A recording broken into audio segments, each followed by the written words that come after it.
It's fine, we can continue. I gave her a grateful smile, happy about how understanding she was. She made me feel welcome. All right, where were we? Oh yes, not every scene is staged here. As you can see, we have several doors that lead to rooms, both private for those who don't wish for anyone to watch them and others for members who want to watch. We also have private viewing rooms, where you can see a scene undisturbed behind a one-way mirror. No one will be able to see you, but you can see them. It was a lot to take in. I almost felt dizzy from the amount of information I was getting. I didn't know much about Desire's Den, only that it was exclusive and that they didn't have much information made public. I honestly didn't know why I chose this club when there were many others available in New York, but the anonymity of DD drew me in. Here's the bar.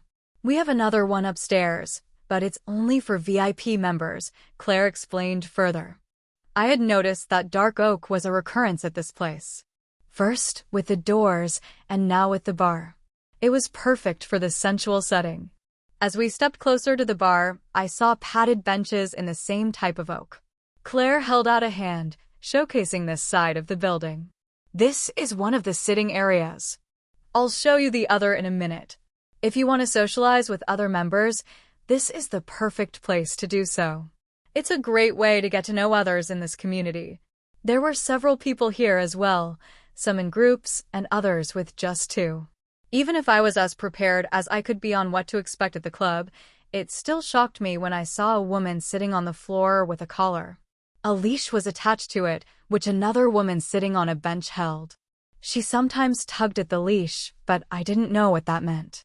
We have several rules in place here at Desire's Den to assure the safety of our members. A two-drink-only rule is one of them. Drunk equals mistakes, and we can't allow that to happen. If anyone disregards our rules, they are kicked out at once. There's no second chance. I nodded along as Claire filled me in on how their club worked. I could understand where they were coming from, and it made me feel protected if I ever decided to choose this club, which didn't look that improbable. She moved through the bar and further in, towards a door I hadn't noticed. In here is another sitting area. This is used for aftercare when doms take care of their subs after a scene. If you're ever in here, you don't interact with anyone besides your dom. It's important to be quiet so the subs can be brought down gently after a scene. I'd read about that, the aftercare. It seemed to be a vital part of BDSM and one that intrigued me. I wondered how it felt to be taken care of like that.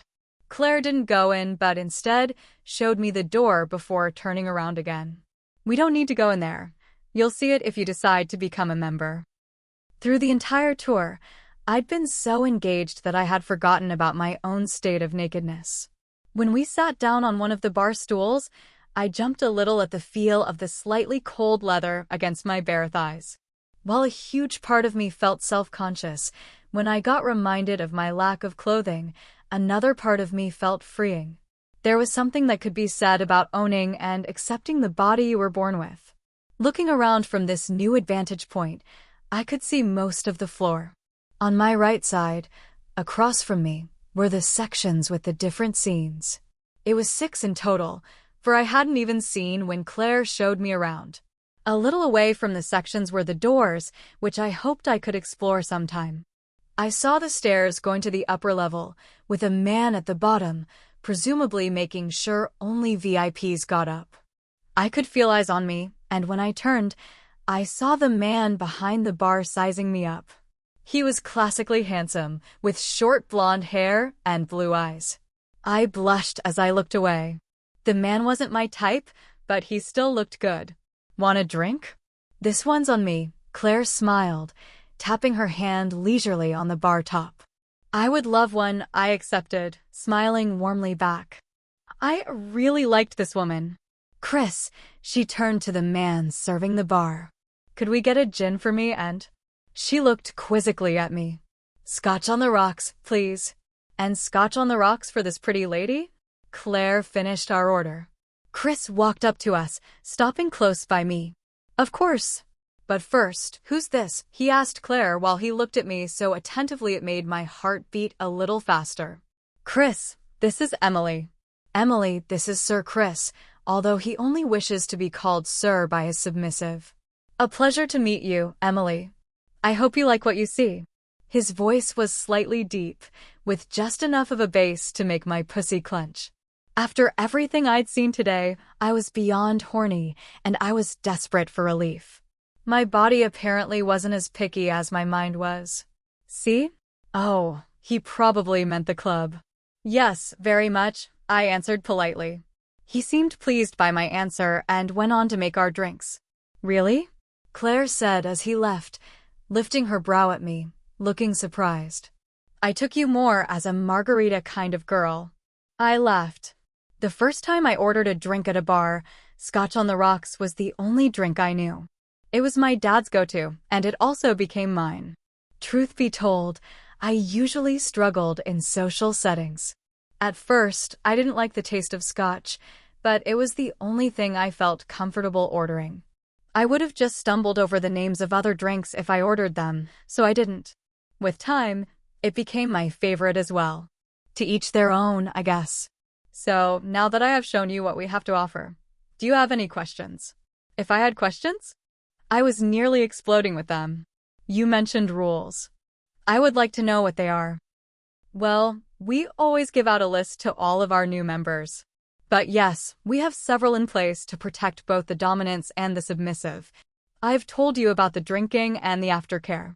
We also do not allow anyone to touch another person without consent. Consent is our law. We live it and breathe it. You also don't touch anyone's toys without permission. Always negotiate your role before you enter a scene. Safe words are non-negotiable. Every submissive needs to have one. Don't interrupt any scenes you're not a part of. Follow the dress code, which I see you have no problem with. By the way, I love your outfit. It's very sexy. At that, I blushed. I'd never been comfortable in my own body. Whenever I had sex, the lights were turned off. I wanted to shed that and learn to love it. I hoped coming here today, walking around with little to cover my body with, would help with that. Thanks, I was a little unsure if this was okay, I admitted. The invitation on the website I visited only said something sexy and black. Lingerie was suggested, though, among other things like leather. Nonsense, you nailed it.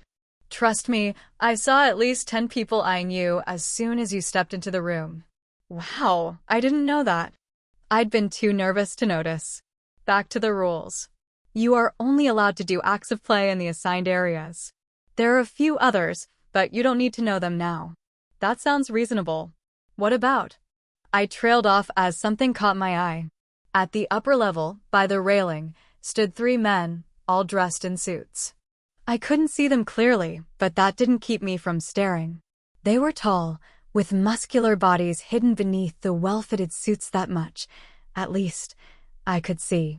2 of them had dark hair, somewhat short in length, while the third had shoulder-length light brown, maybe blonde hair. There was something about these men, this aura around them that stole my attention. When I looked around the room, I saw several others gawk at the men as well. Even from so far away, I could feel their power. These men were not to be trifled with.